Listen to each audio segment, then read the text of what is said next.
Aí Ednaldo disse assim: é aqueles que levantam a mão que precisa de folga, né? De férias. Aqueles que não levantaram, que estão tão cansados, Ednaldo, que estão precisando de férias, não tiveram força de levantar o braço. Mas assim estão precisando. Amém, queridos, bom dia. Vamos meditar na palavra do Senhor nessa manhã. Eu queria pedir para o pessoal da atmosfera trazer aqui minha água. Se for de coco, melhor ainda. Queria que você abrisse aí sua Bíblia em Gênesis 37. Gênesis 37.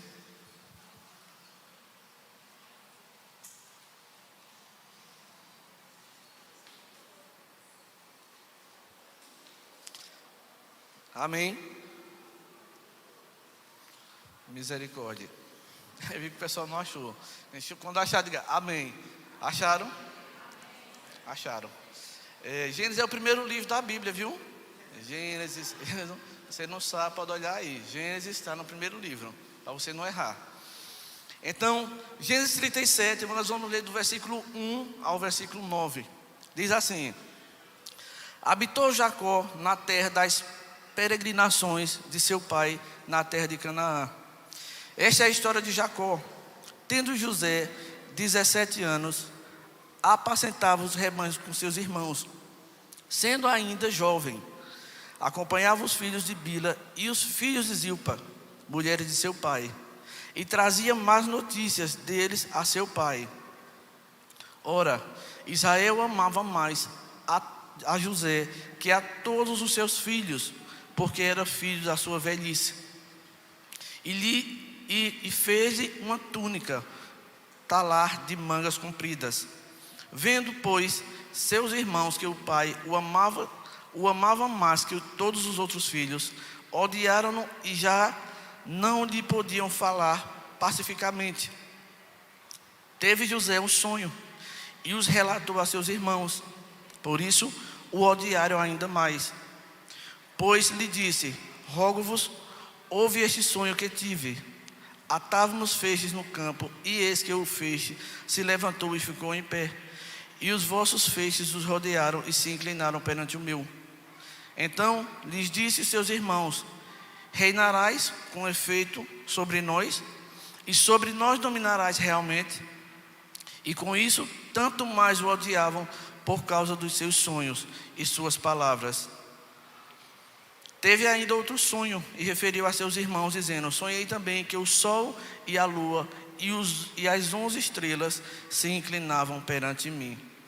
Contando a seu pai e a seus irmãos, repreendeu o pai e lhes disse: que sonho é esse que tivestes?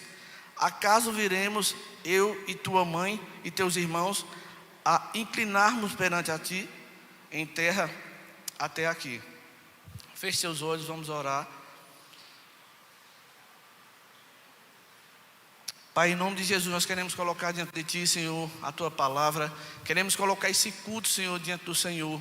Espírito Santo, Tu és aquele que convence, Tu és aquele que toca nossa mente, nosso entendimento, que vai no mais profundo do nosso ser, Espírito Santo. Eu não posso converter ninguém, nós não podemos converter ninguém. É o Senhor que gera o temor, é o Senhor que gera a vida.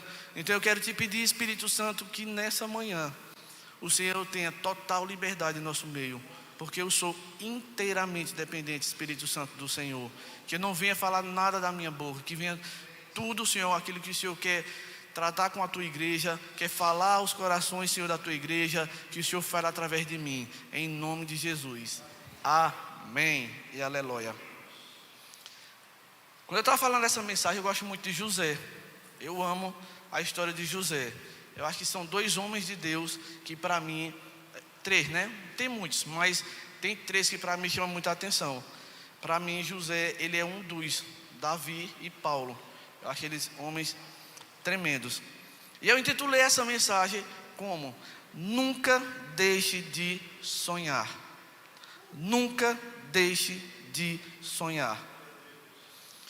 Eu queria perguntar a você aqui: você sonha? Porque, meu filho, eu sonho. E eu digo a você, eu sonho na vida normal, eu tenho meus sonhos, meus objetivos, mas eu também sonho quando eu durmo. Eu nunca vi uma pessoa para sonhar tanto. Ontem mesmo a gente fazia a supervisão da célula. Ela estava cansada nas carreiras e tinha que completar a palavra. Ela disse: eu vou dar uma cochilada. Queridos, eu acho que foi 20 minutos. Rapaz, eu sonhei. Eu sou desse jeito. Então, quando nós nos deparamos com a história de José, José ele era um sonhador. E eu acredito que todos nós, eu e você, nós somos sonhadores. Nós sonhamos com algo. Eu mesmo só sonho coisa grande. Eu não sonho coisa pequena. Eu já disse a Deus. Eu disse: Deus, olha, quando eu chegar no céu, eu não quero trabalhar. Eu passei a minha vida todinha na terra trabalhando. Senhor, quando eu chegar no céu, meu sonho é voar. Queridos, tu acredita? Hoje, meu sonho era sair assim, abrir os braços e sair voando pelo mundo. Eita, como eu queria. Voando até aquela catarata do Rio Iguaçu. Pois era meu sonho, voar por ali assim, para ficar olhando aquelas cachoeiras caindo. E eu voando, que maravilha. Então eu disse a Deus: Deus, quando eu chegar no céu, eu não quero trabalhar, viu? Passei minha vida toda na terra trabalhando. Quando chegar aqui, a primeira coisa que eu quero é voar. Segunda coisa, eu quero que tenha um iceberg do lado de lá, assim, com bem muita coca. Os icebergs descendo a coquinha bem gelada. E que chega Jesus com uma taça de ouro assim: chegue, filho lindo e maravilhoso. Aí com uma taça de ouro eu olhar, uma coquinha maravilhosa.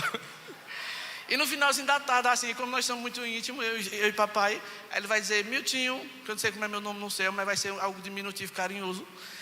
Aí ele vai dizer: filho querido, eu digo: ô papai, ele vai dizer: tem um café maravilhoso, passado na hora, numa mesa para nós ali. E eu, papai, eu vou voando. Então, queridos, nós precisamos sonhar. Eu e você, nós precisamos sonhar. E eu coloquei aqui, podemos observar aqui um grande sonhador, José. Só que ele não sonhava qualquer sonho. Os sonhos de José era sonho profético, algo que iria acontecer no percurso de sua vida. Então, eu quero te desafiar, ao término dessa palavra, sonhar. E quero te desafiar também a que você se pergunte: onde você quer chegar? Onde você quer chegar? Hoje eu estou com 22 anos, prudente.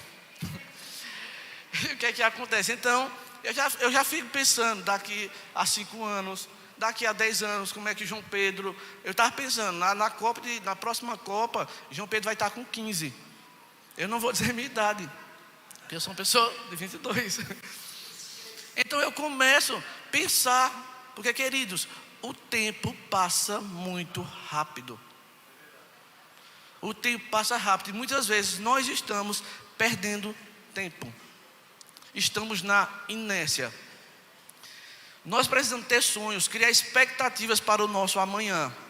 Pois, quando nós sonhamos, Deus é capaz de tornar sonhos em realidades. Eu creio que eu vou voar. Eu estou dizendo a vocês, eu vou. Eu creio, é um sonho e eu creio que Deus vai realizar. Então Deus, ele é perito em realizar sonhos. Tem pessoas que o sonho é casar.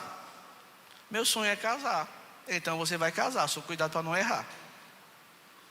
Casar é bom? Os casados que estão aqui que me digam, mas casado é um processo. Então, se você sonha em casar, então você vai casar. Agora existe um percurso para esse casamento. Quero ser doutor, quero ser advogado, quero ser alguma coisa, eu sonho ser isso.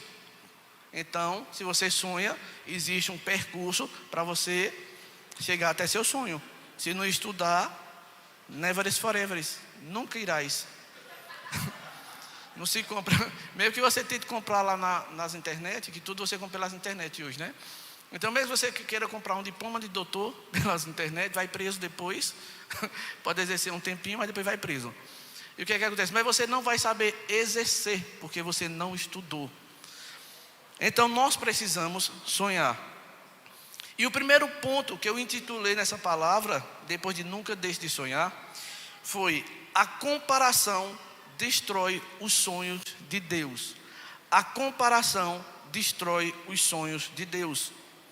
E nós vamos ler lá em Gênesis 37, verso 3, que diz o seguinte: E Israel amava a José mais do que todos os seus filhos, porque era o filho da sua velhice, e fez-lhe uma túnica de várias cores.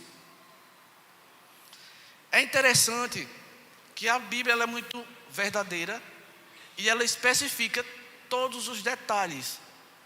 E aqui, Jacó, ele deixava claro que ele amava mais José. Queridos, isso é terrível para um filho ou para os outros filhos. Quando um pai ele demonstra que ele ama mais um filho do que os outros, é terrível. Não, quando, um exemplo, eu tenho meu menino tem 10 anos, vai fazer 11 agora, em fevereiro. Minha menina tem 3.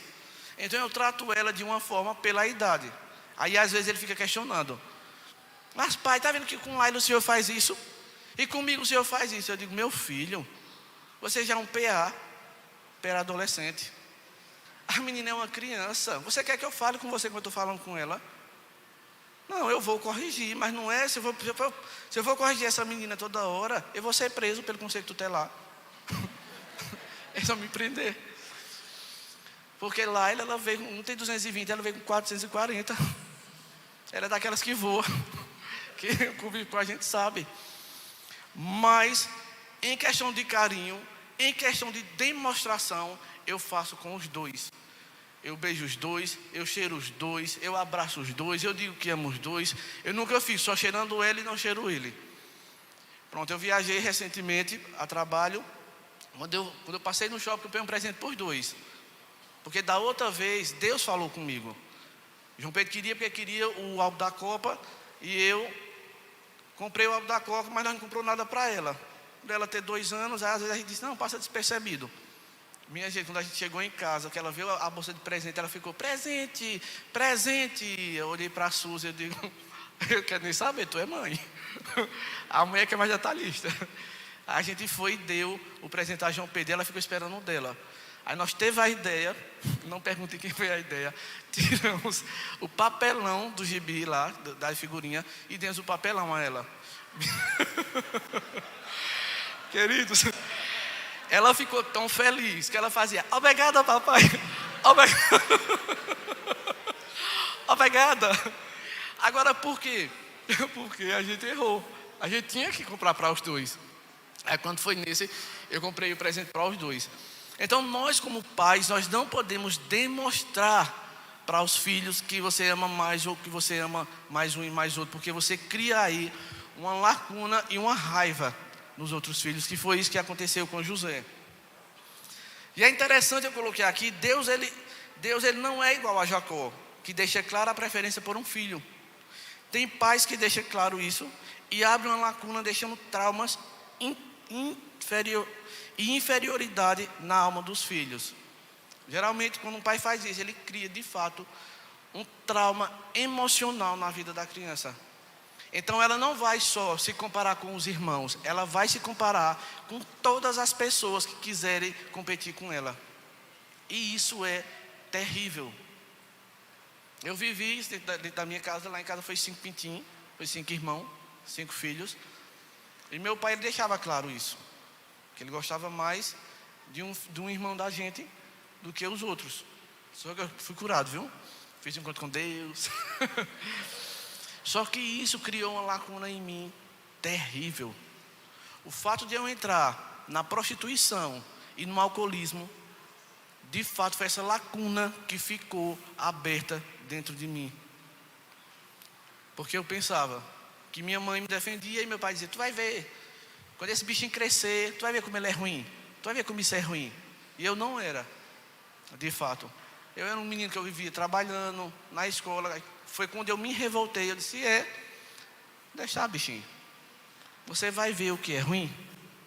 Aí eu com 13 anos, irmãos, eu tomei uma cachaça tão infeliz que eu fui rebocado para casa. A gente foi para um bar que eu morava no Indiana na época, no 7 de setembro ali na rua. Então a gente foi para lá, e eu já tinha saído com raiva do meu pai de casa, e eu fui para esse bar jogar sinuca. E estava eu, um amigo meu e meu irmão. E nisso eu olhei, aí tinha na época era um tal de um quentão, um verde de hortelã, ninguém conhece. Aí eu peguei e disse assim: olha, tinha coragem de tomar aquilo ali. Veio um cara, usado por Satanás, e disse assim: tome, se vocês tomarem esse litro todinho eu pago. Aí eu disse, eu 13 anos, viu? Eu disse: paga que eu tomo. Aí ele pagou, a gente colocou na mesa de sinuca. Pareceu, dormi, eu só tinha orelha, os cambitos dessa finura. E eu, olha, tome. E comecei bebendo e bebendo. E aquela história do pintinho, tá sentindo alguma coisa? Estou sentindo nada.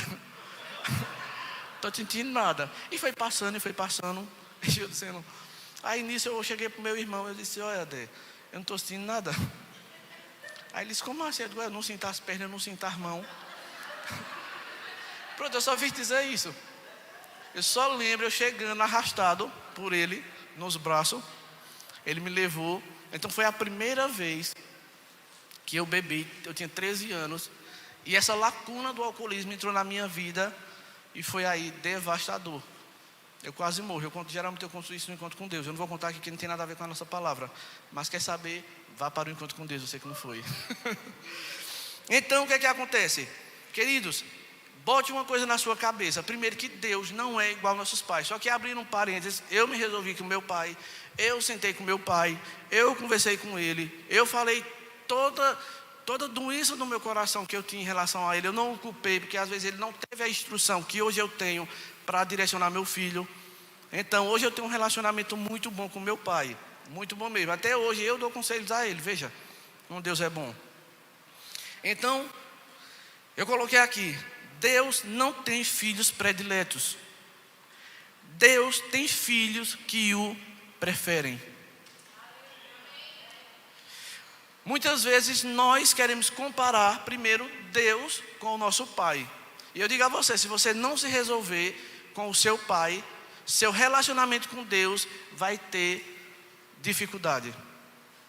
Eu nunca vi uma pessoa que não teve um relacionamento bom com seu pai, que conseguiu ter um relacionamento bom com Deus. Não existe. Você tem que de fato levar seu coração para o Senhor, escrever lá. Eu faço isso.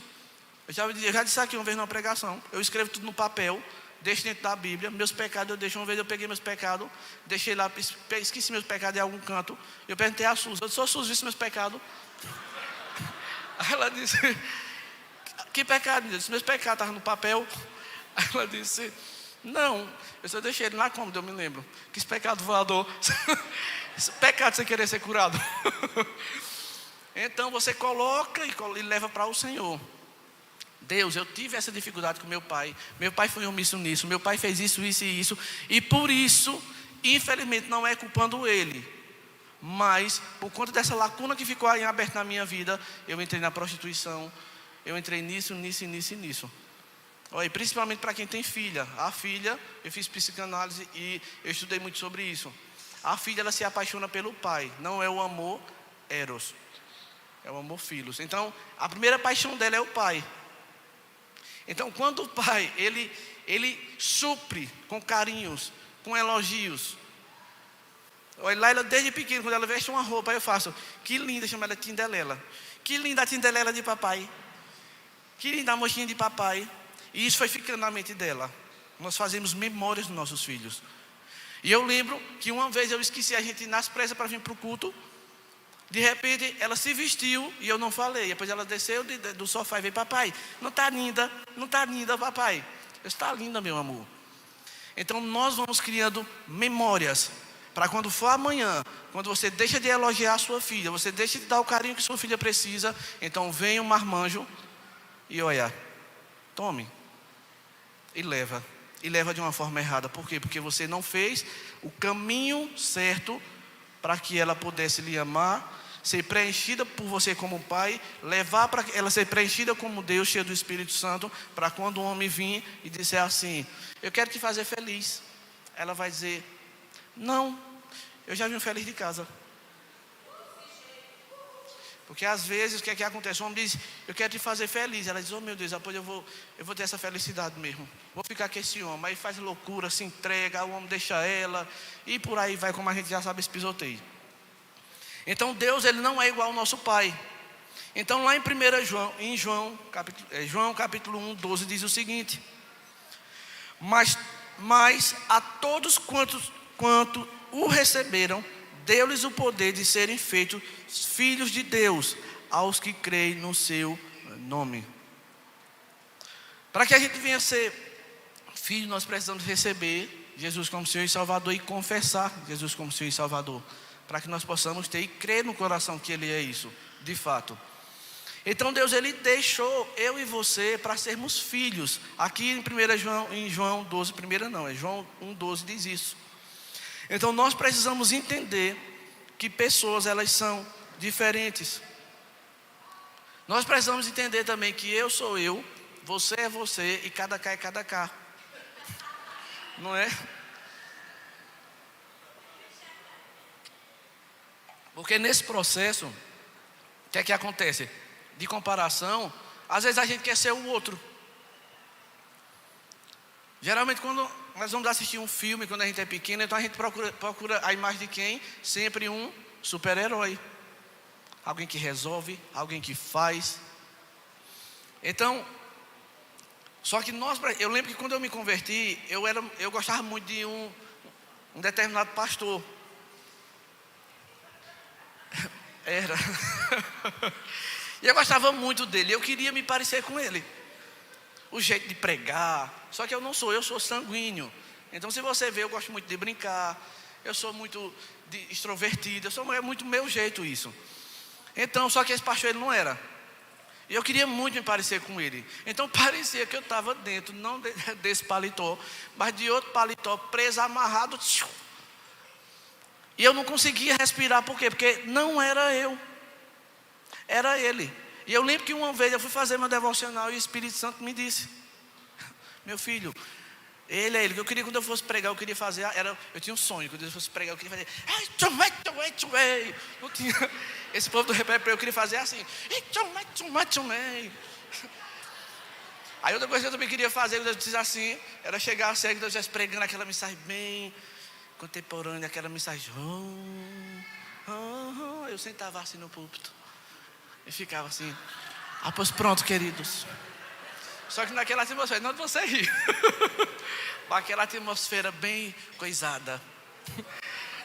Só que não sou eu sou Josemilton Pontes, tenho a identidade de Cristo, então eu tenho que ser eu tenho que pregar do meu jeito, e eu não preciso me parecer com ninguém. Amém.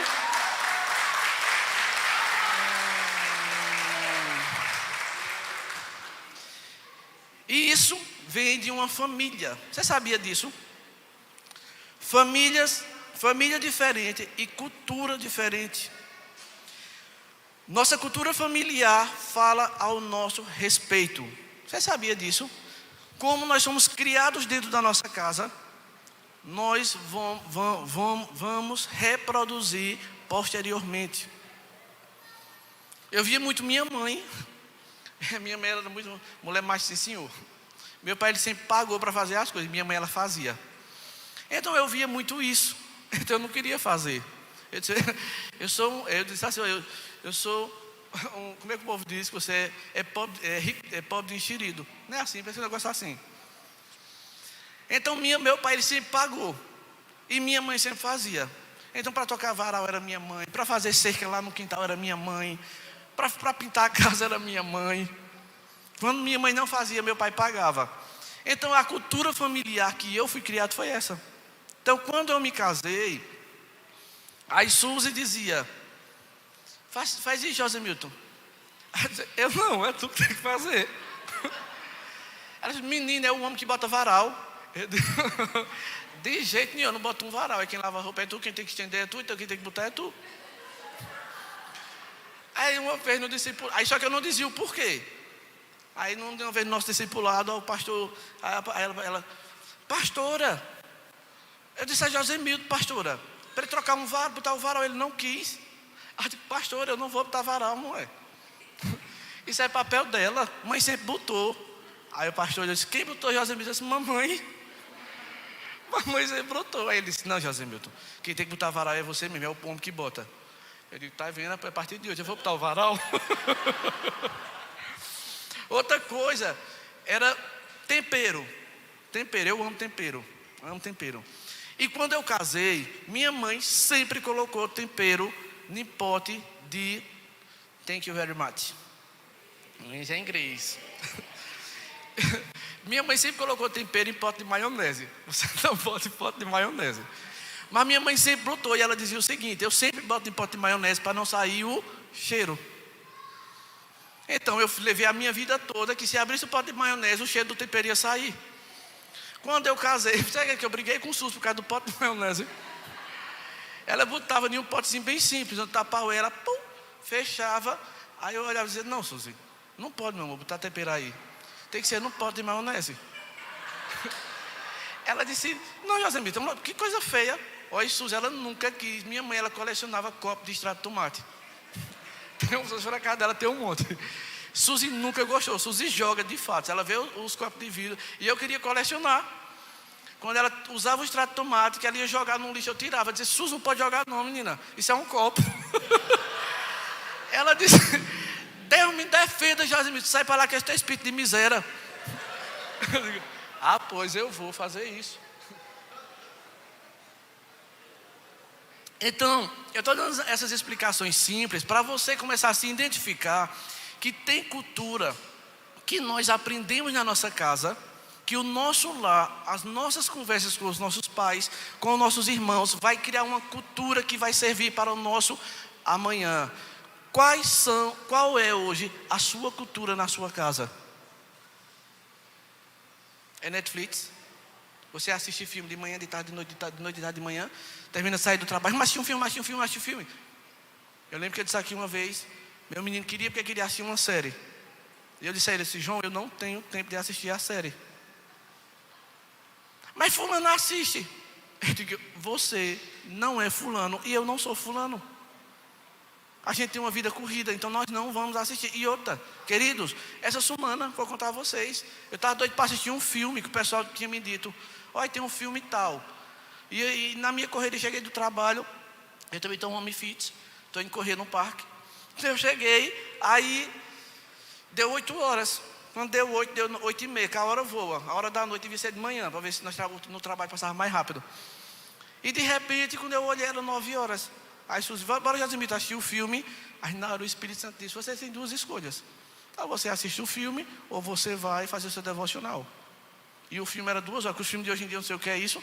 O filme de antigamente era 1 hora, hoje em dia é 3, 4, 5 horas, é o dia todinho, para aprender a pessoa. Eu fui ver um filme, quando eu olhei o tempo, eu digo: não, o melhor filme que eu já assisti foi o Titanic. Ninguém aqui assistiu. Que foi 3 horas, não sei quantos tempos. 2 DVD, era fita na época. Você botava a fita, assistia um taquinho, aí depois assistia outro taquinho.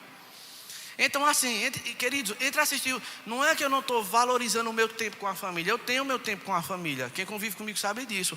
Mas entre assistir um filme naquele momento e buscar fazer meu devocional, eu fui fazer meu devocional. Eu fui buscar o Senhor, porque eu estou até também colocando memórias na vida dos meus filhos e mostrando que a presença de Deus é muito mais importante do que qualquer filme. Que infelizmente, sabe o que é que os pais de hoje em dia fazem? Querem agradar os filhos em tudo. Você está fazendo o seu filho um amanhã terrível. Você precisa colocar o seu filho no lugar dele. Você precisa dizer não. Hoje é um monte de criança depressiva, ansiosa, porque os pais não se posicionam. É muito mais fácil quando o filho está querendo chorar, a minha mesmo. Às vezes ela fica chateada, ela esperneia. Aí quer o celular, eu digo: never, nunca. Sabe por quê? Porque vai ficar uma criança viciada. Uma menina de 3 anos. Eu falei para vocês uma vez, João Pedro, quando eu comprei um celular para a Suzy, ficou um celular sobrando. Dei uma de João sem braço, eu sabia que ele estava pegando, mas às vezes o pai tem esse espírito de besta. Na hora que eu percebi, João Pedro já estava viciado no telefone. Em pouco tempo, eu peguei o telefone, tirei e dei a outra pessoa. Aí ele pegou, ficou ansioso. Eu não sei o que é que eu faço. Eu digo: vai varrer o quintal. Eu não sei o que é que eu faço. Vai lavar os pratos. Eu não sei o que é que vai arrumar seu quarto. Vai arrumar o guarda-roupa. Cura. Eu fui para a feira sábado, ele estava dizendo a minha esposa, uma menininha, bem pequenininha, rapaz, vendendo fruta. Eu digo: essa não tem depressão, essa não é ansiosa. Quer ter o que fazer. E conversava pior do que a mulher da cobra. Aí eu digo: tá vendo? Uma pessoa dessa não tem como, porque ela está preocupada com alguma coisa que é produtiva, com alguma coisa que vai dar lucro para ela amanhã. Qual é o lucro que o celular vai dar a você? Ficar com a mente presa, cauterizada para um jogo de videogame. Então, existem esses tipos de vícios. E eu coloquei aqui alguns vícios culturais que eu não sei na sua casa, mas na minha casa existiu. Bebida alcoólica. Na minha casa teve muito. Meu pai bebia. Meu pai bebia tanto que o nome dele era Zé Mago. Zé Mago, porque ele era bem mago. E nós já temos uma tendência a ser mago, né? Só que ele bebia tanto, minha gente, que a pele da frente andava nas costas. Eu acho que ele levantava para dormir e bebia para dormir. É um negócio assim, bebia para dormir, levantava para dormir, alguma coisa desse jeito.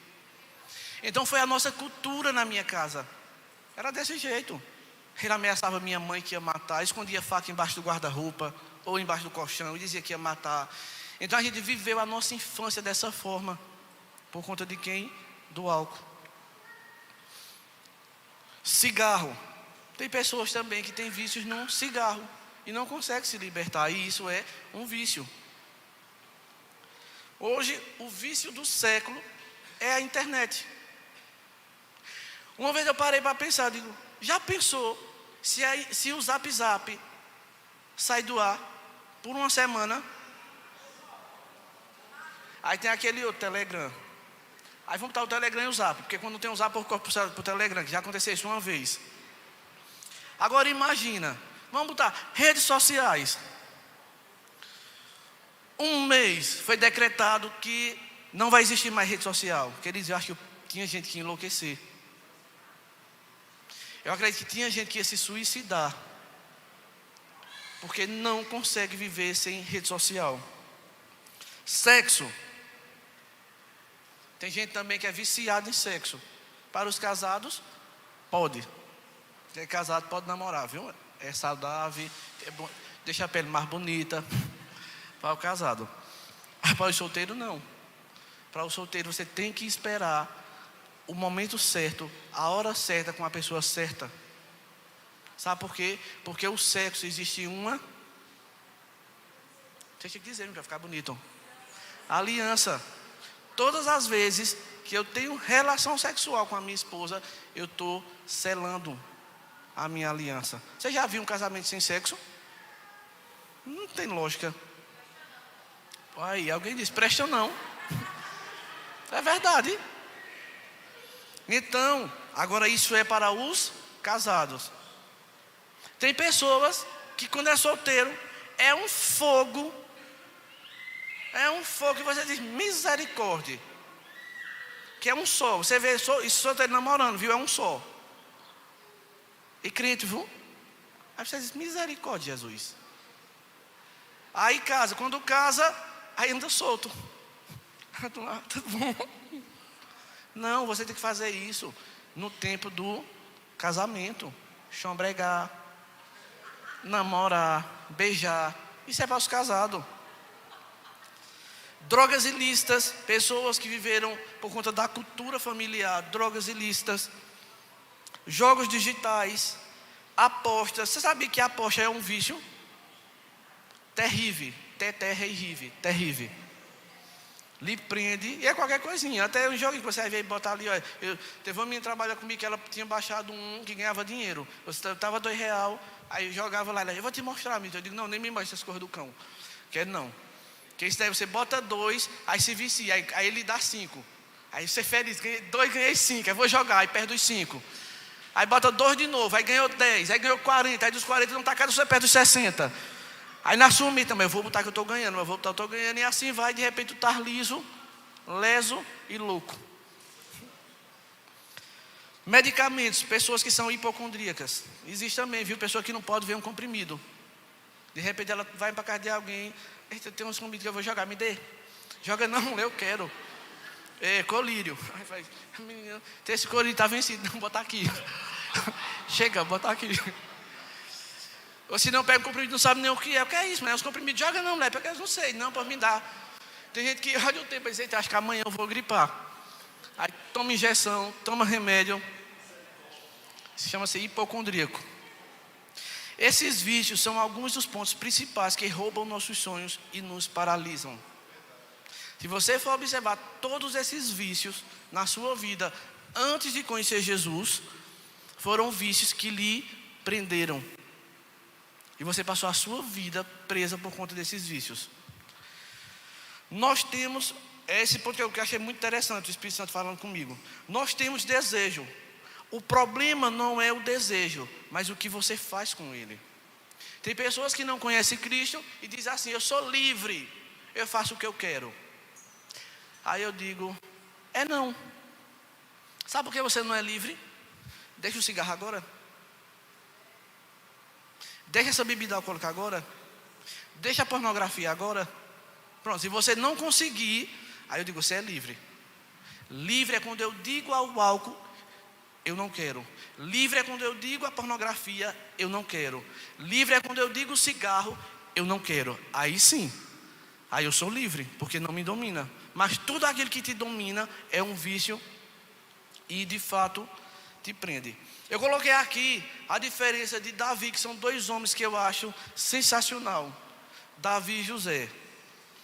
Então Davi, ele teve o desejo de se deitar com a mulher de Urias. Teve? Ele deitou? Deitou. José, ele teve o desejo de pegar a mulher de Potifar? Ele não teve? Teve. Com certeza. E era bonita, viu? E eu digo a você, a mulher de Potifar era bonita. Não era qualquer mulher, não. Eu digo a você, me pergunta por quê? Diga por quê? Porque mulher feia não tenta ninguém. Então ela era a mulher.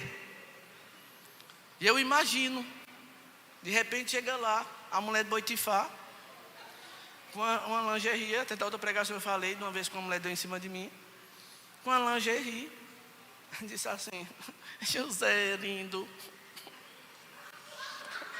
E a Bíblia relata também que José era muito bonito, né? Aí chega assim: José lá, tomando banho, que ele foi tomar banho. Ela foi esperta. Olha, a mulher, quando ela quer pegar o homem, é terrível. Você sabia disso? Acho que ela chega a vir assim: José. Aí de repente está José lá tomando banho. Aí ela chega. O cabo está ali. Ela está aqui. Provavelmente seminua. Que ela chegou: José, quero conversar, estou tão carente. Potifar, não munge mais no meu terreiro. Minha gente, José se levantou, saiu nu. Se fosse os homens de hoje em dia, ela não precisava nem falar. Quando ela viesse assim, ele já se levantava assim. E ele correu. E ele não quis, e por isso ele foi preso, acusado de estupro, por não ter feito o que aquela safada bandida, chibateira, queria. Então, qual a diferença? Qual a diferença?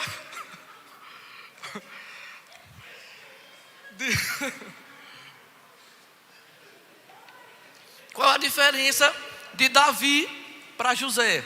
Eram dois homens de Deus? Era. A diferença estava, sabe no quê? Falta de domínio. Ele não tinha domínio sobre aquela área. Então, queridos, quando você não dominar uma área que te leva ao pecado, não se arrisque. Não chegue nem perto, porque se você chegar, Satanás vai lhe pegar, vai lhe abraçar e vai lhe pegar. Eu disse outra palavra, mas não posso. Então nós temos que ser vigilantes. E José tinha o domínio.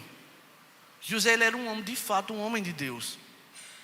E nós conhecemos, eu sempre digo, eu vou dizer, em todas as pregações que eu tiver, eu vou dizer: nós conhecemos um homem e uma mulher de Deus, não é porque a gente acha que é, ou porque está pregando, ou porque está fazendo isso.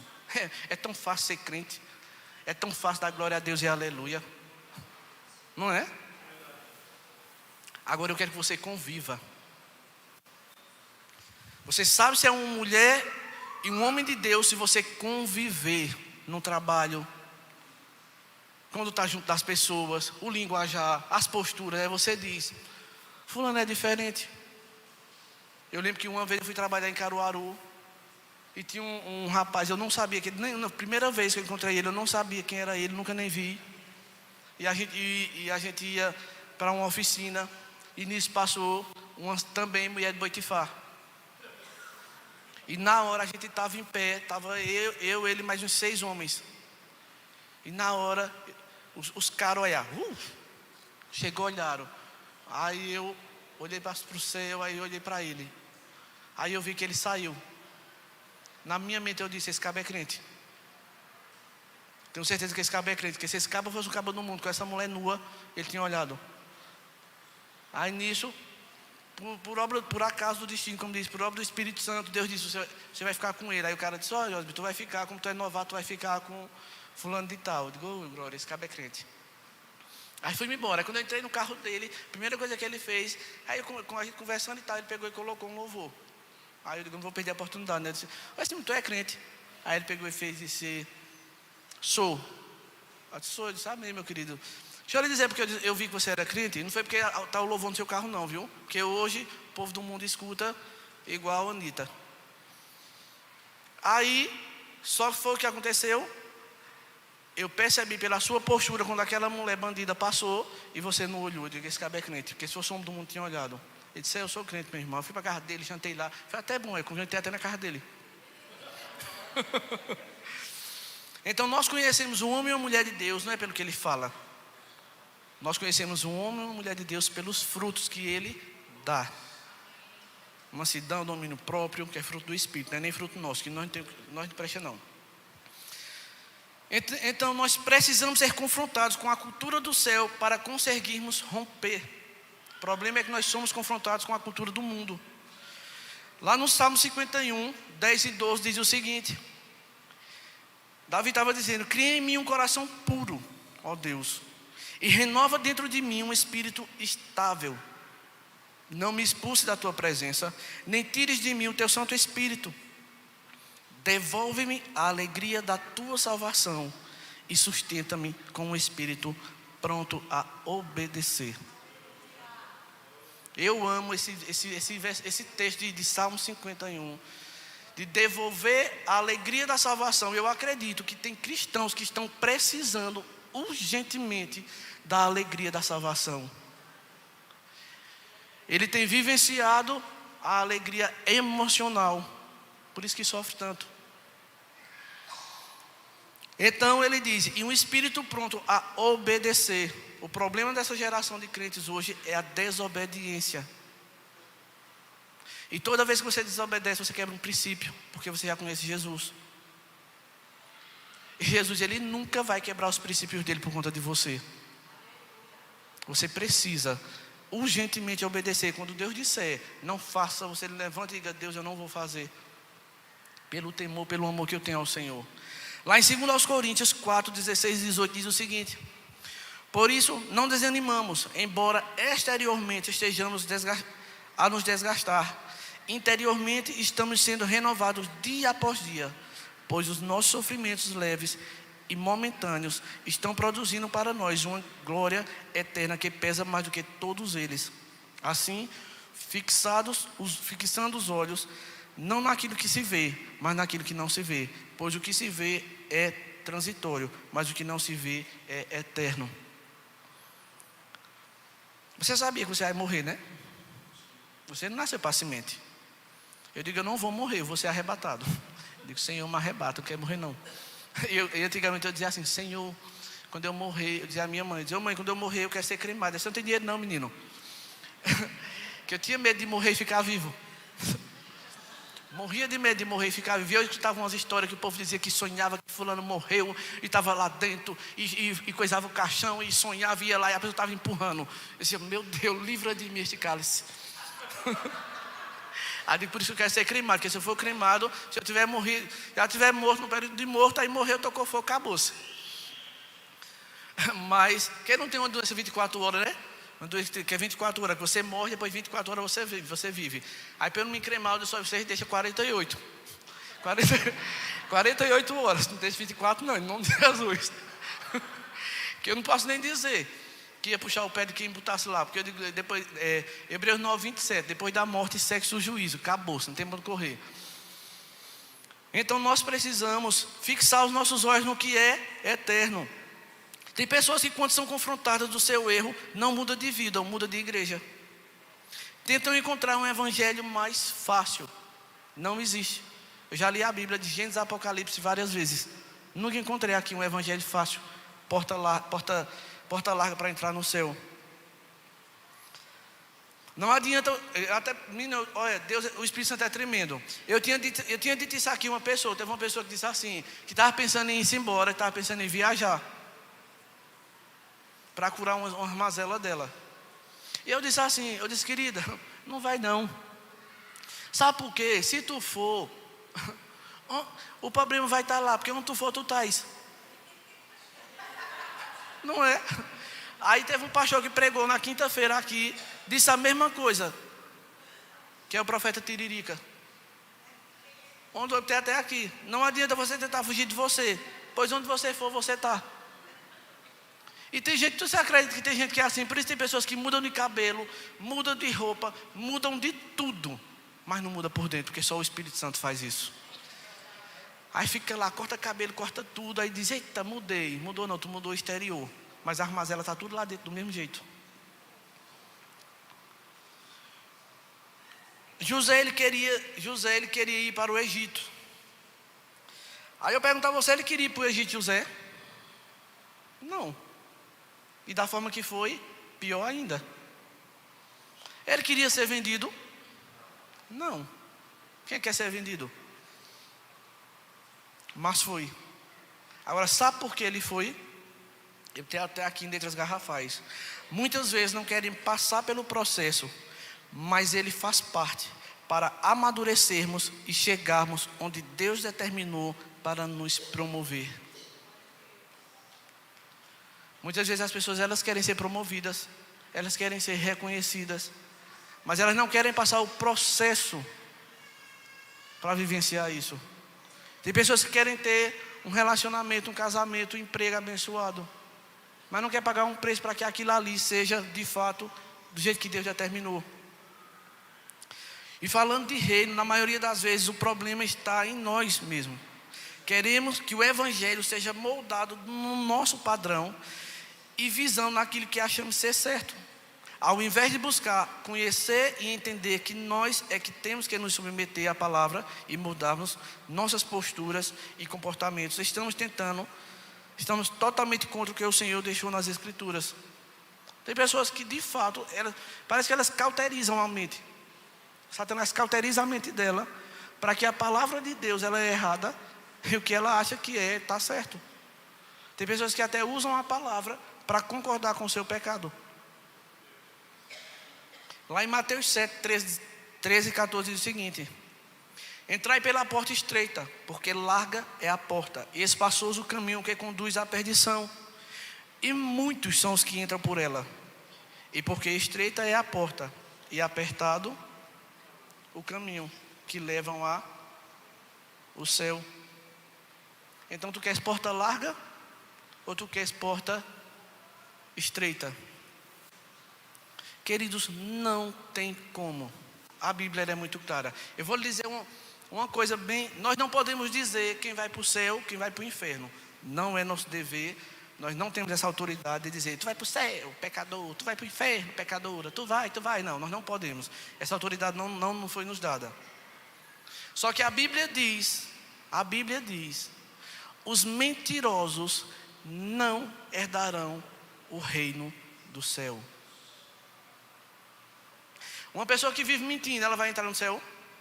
Vai estar dentro da igreja, louvando, xererê, xererê, xererê.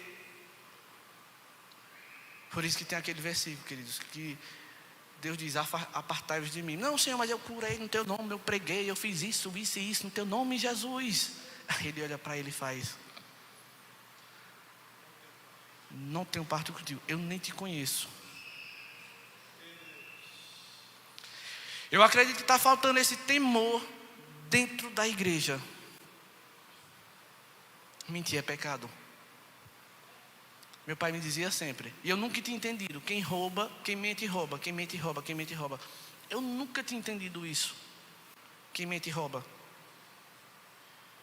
Por quê? Porque se você mente numa coisa pequena, um assassino, ele não é assassino, ele não começa sendo um assassino logo de primeira, matou.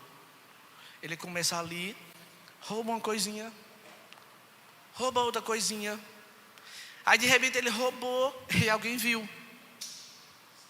Aí ele disse, eu tenho que queimar esse arquivo, porque se eu deixar, vai me entregar. Aí ele roubou, a partir do momento que já era ladrão, matou, virou um assassino. E daí um abismo chama outro abismo, e aí vai entrando e vai entrando. Então, queridos, nós precisamos ler a palavra de Deus, que é a verdade. E doa o que doer, mas você fale a verdade. Entre com a verdade. Porque se você mentir e chegar diante de Deus, eu já estava dizendo a Deus, eu digo, Senhor, pode me promover na portaria. Eu fico lá na portaria. Vamos lá. Está lá a fila para entrar no céu. Eu digo, fulano, vamos entrar. Eita, vai ficar, você viu tu mentindo. Volta. Está aqui no teu relatório. Mentiu, desce. Querido, nós precisamos ser homens e mulheres de palavra. Homens e mulheres que cumprem com aquilo que a gente fala. Porque é um monte de crente cristão, estou falando do nosso povo, estou falando de quem conhece Jesus não, estou falando de nós. Pessoas que não têm palavra, mentirosa, enrolona, velhaca, safada ou safado, não pagam um par de nossas almas, como dizia minha mãe. E diz que é crente. Pegou alguma coisa emprestada a alguém, pague. Pegou, eu disse até a Suzô, eu não empresto mais meus livros, porque se eu emprestar os livros, o povo não devolve não. Aí para eu não pecar, dizer, desce fogo do céu, Senhor, desce fogo do céu que pegou meus livros. Aí, pum, queimou, eita, foi fulano. Emprestei a fulano. Então, pegou emprestado, devolva. Então, queridos, existem áreas em nossas vidas que precisamos vencer para irmos para outro estágio. Mas, infelizmente, vimos tantas pessoas presas em coisas tão simples. Por exemplo, preguiça. Tem tanto crente preguiçoso que só Cristo, não quer servir ao Senhor, não quer trabalhar para Deus, não quer fazer nada. Meu Deus, é aquela sanguessuga, dá-me. Vem, dá-me. Acomodado. Que você diz, misericórdia, Jesus. Passivo, é uma passividade triste. Não resolve nada, não faz nada. Falta de compromisso com ela mesma. Diz que vai ler um livro, começa hoje, amanhã não termina. Diz que vai fazer isso é com ela mesma. Amanhã, então, hoje nós já estamos, não sei quanto de janeiro. Parece que é 20 hoje, né? 22 hoje, de janeiro. Então, quando for dia 1º de dezembro, não, primeiro não. Primeiro ainda tem as coloseimas do resto do final do ano, dia 31. Dia 2 de janeiro, eu vou entrar num regime que vocês vão ver. Não, esse mês não, fevereiro eu entro. Não, fevereiro não, e assim vai com essa passividade. José passa por processos muito dolorosos para ser aprovado no coração. Odiado pelos irmãos, a gente viu, todos os irmãos odiavam José por conta do pai, da declaração do pai. Jogado dentro de um poço. Queridos, vamos novelalizar. Essa palavra é nova, novelalizar. Você pegar ali José, os próprios irmãos, imagine seus irmãos, você que tem irmão aqui, pega você e joga você dentro de um poço, com inveja de você. Você, fulano, tira eu daqui, mentira, eu te amo. E ele, te ama não, infeliz, fica dentro do poço. Vendido como escravo, dado como morto, acusado de estuprador, preso e esquecido na prisão pelo o copeiro.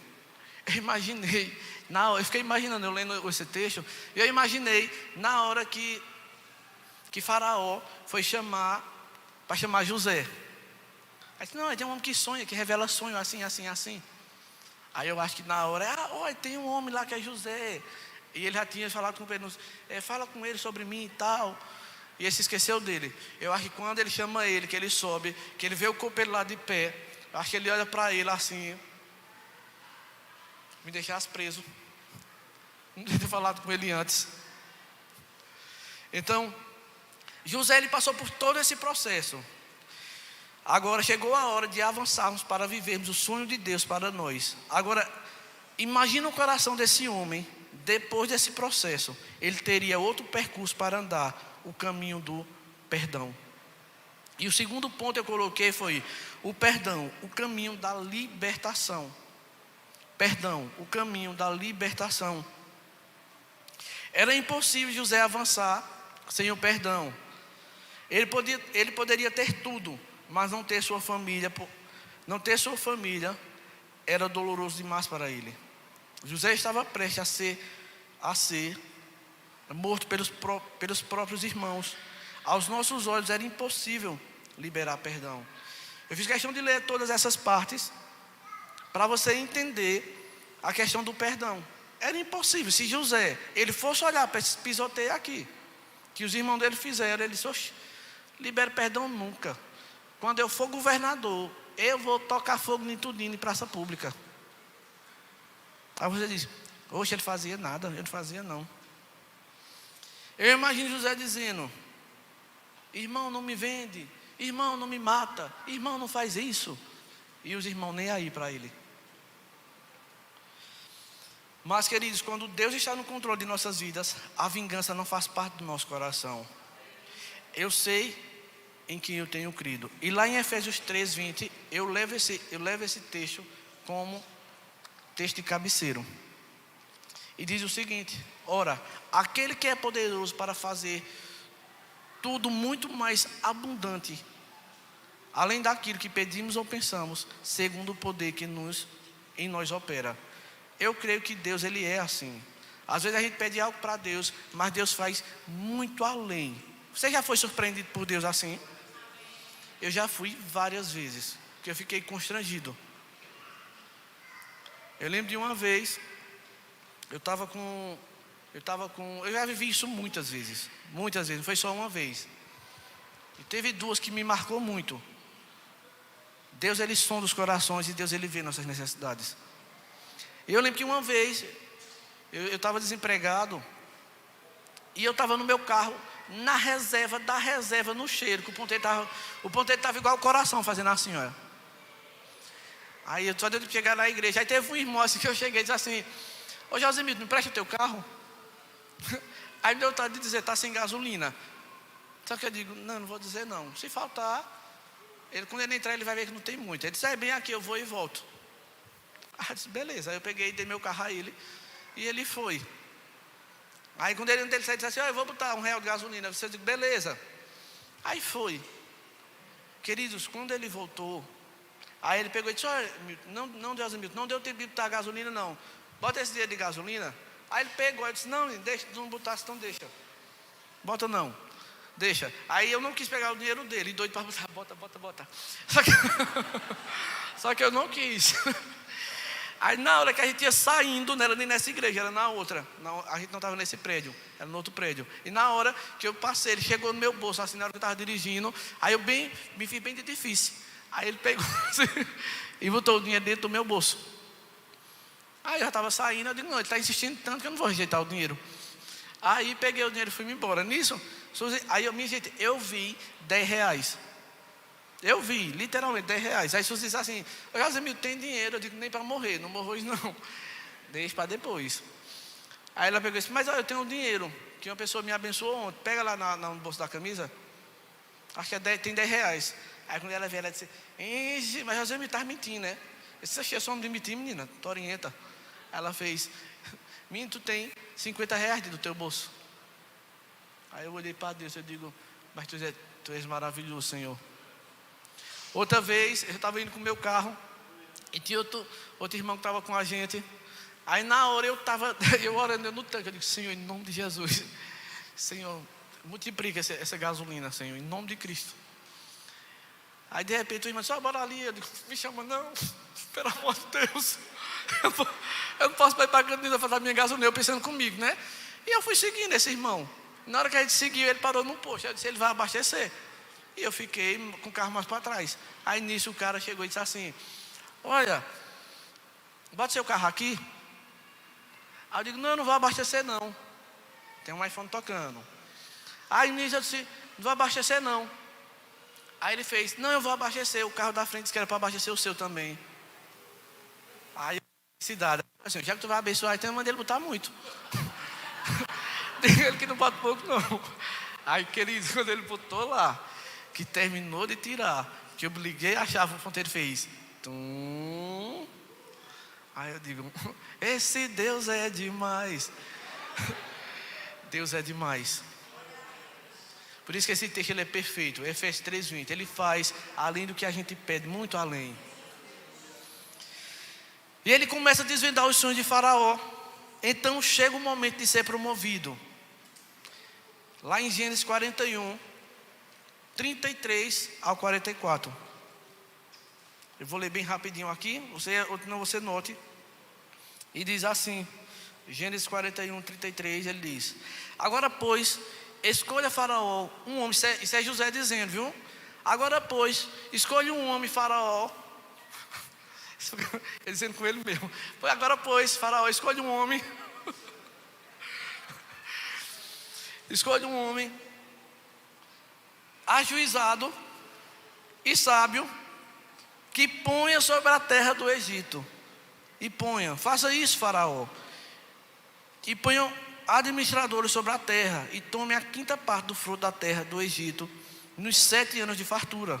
Ajunte os administradores toda a colheita dos bons anos que virão.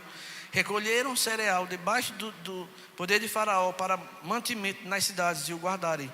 Assim, o mantimento será para abastecer a terra nos 7 anos de fome que terá no Egito, para que a terra não pereça de fome. José, como governador do Egito, o conselho foi agradável a Faraó e a todos os seus oficiais. Disse Faraó aos seus oficiais: acharíamos, porventura, homem como este, em quem há o Espírito de Deus? Depois disse Faraó a José: visto que Deus te fez saber tudo isto, ninguém há tão ajuizado e sábio como tu. Administrarás a minha casa, e a tua palavra obedecerá todo o meu povo. Somente no trono eu serei rei, maior do que tu. Disse mais Faraó a José: vês que te faço autoridade sobre toda a terra do Egito. E eu lhe pergunto, querido, se ele não tivesse passado, se ele não tivesse sido preso, você acha que ele teria chegado nisso? Nunca. E José, ele é promovido.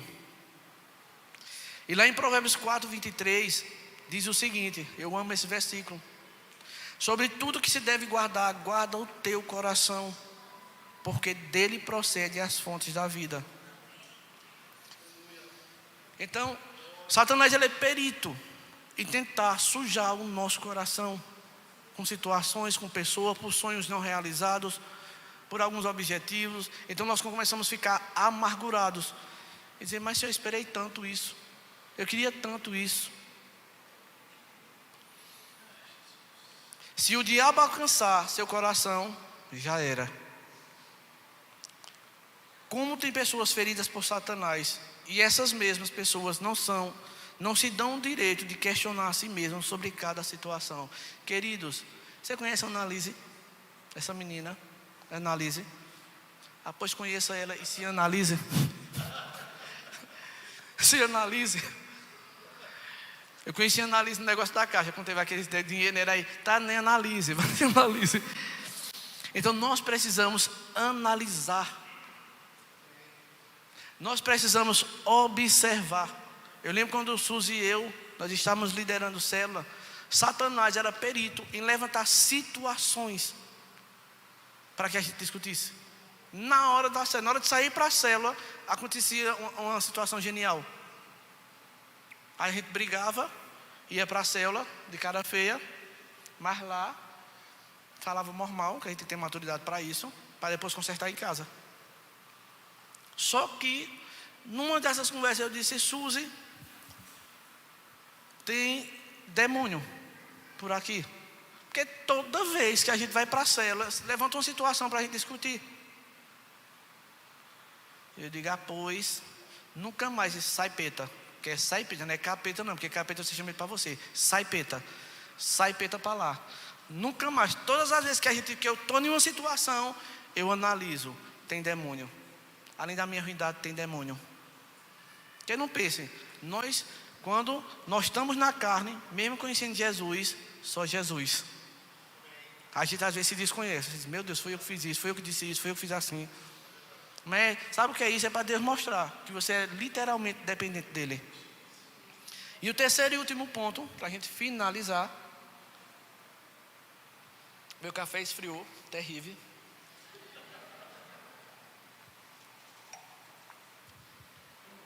Sonhar é possível. Terceiro e último ponto é: sonhar é possível. José, ele era um sonhador. Sonhar faz parte de nossas vidas. Todos aqueles que sonham se permitem um futuro melhor amanhã. Você sabia disso? Pessoas que sonham, elas têm um futuro brilhante amanhã. Eu gosto muito de John Bevere, eu gosto muito dos livros deles. E aquele Augusto Cury também. O que é que acontece? Então, eles começaram escrevendo um livro. Eu estou até lendo um livro dele agora sobre ansiedade, muito top. Quando ele foi escrever o primeiro livro dele, ele passou quase 2 anos para escrever o livro. E os próprios de casa, às vezes, ficavam tirando onda dele. Quando é que teu pai termina esse livro? Oxe, sei lá se papai termina. Não vai terminar nada. Só que ele tinha um objetivo, ele tinha um sonho. Eu vou escrever o livro, e do livro eu vou escrever vários livros. Você já ouviu alguém sonhar algo ruim para si? Pode até acontecer, mas esse pensamento não vem de alguém que conhece Cristo. Porque uma pessoa que diz que conhece Jesus e vive se autoflagelando, não tem sonhos, vive com um espírito maligno de autocomiseração. Então essa pessoa não conheceu Jesus. Queridos, quando a gente conhece Jesus, nossa vida muda. Não tem como você conhecer Jesus e você permanecer o mesmo.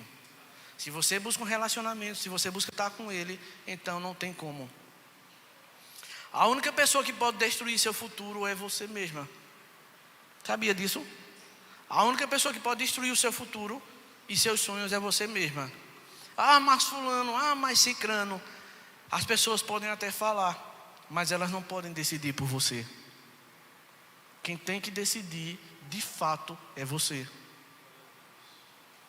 Em Jeremias 29:11 diz o seguinte: porque sou eu que conheço os planos que tenho para vocês, diz o Senhor. Planos de fazê-los prosperar e de não causar dano. Planos de dar a vocês esperança e um futuro. Até o próprio Jacó, pai de José, questiona seus sonhos. Lá em Gênesis 37, 9 e 10.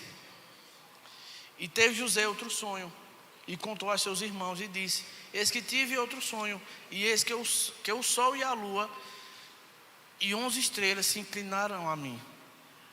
E contando a seu pai e a seus irmãos, repreendeu seu pai e disse-lhe: que sonho é este que tiveste?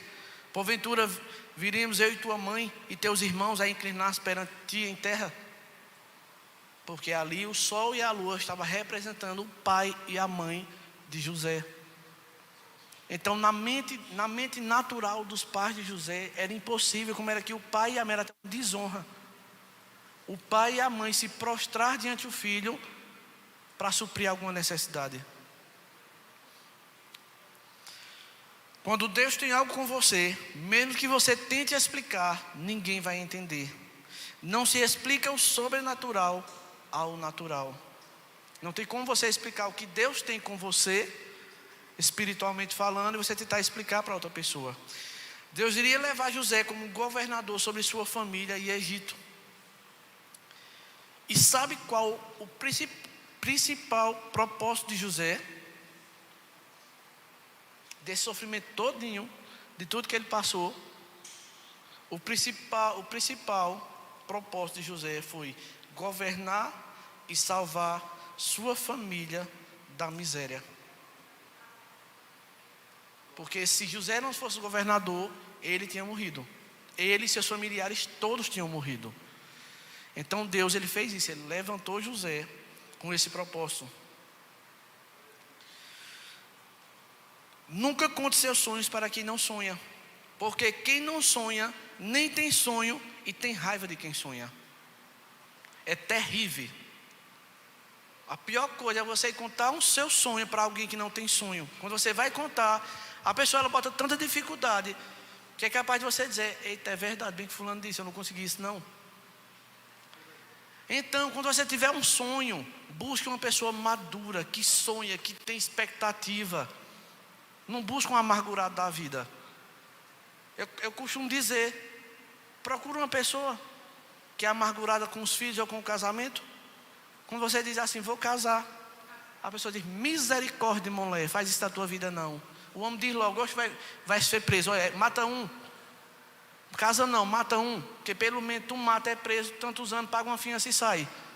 E casamento não, tu vai ser preso o resto da vida. Não é? Essa é a mentalidade das pessoas que não conhecem Cristo. E hoje, infelizmente, é a mentalidade de pessoas também que conhecem ou dizem conhecer Jesus. Então, quando você estiver sonhando, procure alguém que você possa compartilhar, que vai sonhar junto contigo, que vai te apoiar, que vai te incentivar a chegar nesse sonho. Chegou a hora de avançarmos para vivermos os sonhos de Deus para nós. E o mais importante, minha gente, eu achei, quando eu fui terminar essa palavra, eu fui terminar essa palavra já quase 2h pouco da madrugada, que eu sou da madrugada, é uma madrugada. E o Espírito Santo falou comigo, disse assim: José Milton, você admira muito José, né? Eu digo: fã número never. Never nunca. Eu errei aqui meu inglês. Você admira ele, né? Eu disse: demais.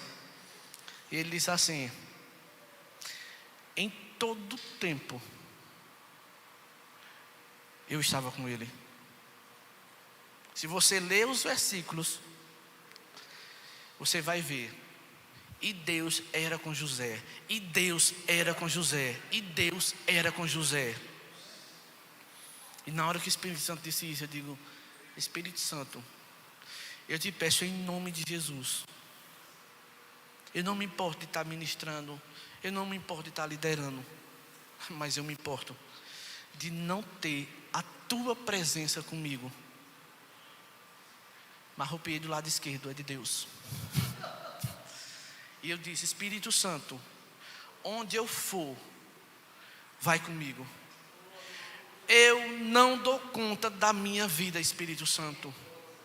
Se eu tomar o controle da minha vida, eu bato o motor. Se eu tomar o controle da minha vida, Espírito Santo, eu vou morrer. E eu te peço, Espírito Santo, em nome de Jesus, toma o controle da minha vida. Anda comigo, Espírito Santo. Esses dias até Sus brincou comigo. Eu estava com meu celular. Aí Sus pegou meu celular e ia pegar o celular e ia mexer.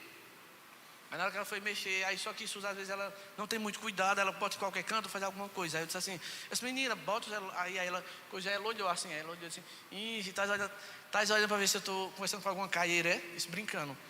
Aí ela fez: não, meu filho, é você e o Senhor. Eu digo: ui. E é desse jeito. Não é minha mulher, não é meus filhos, não é meu pastor, nem meu discipulador. É Ele. A partir do momento que eu perder o temor por Ele, acabou. Eu vou estar me iludindo. Eu vou estar indo para o inferno dentro da igreja, dando glória a Deus, indo para o inferno.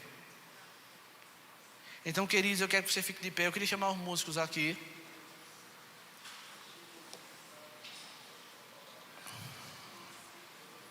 E quero finalizar com essa frase: não sonhe sozinho. Chame o Senhor para fazer parte dos seus sonhos. Eu quero que você feche seus olhos e nós vamos orar.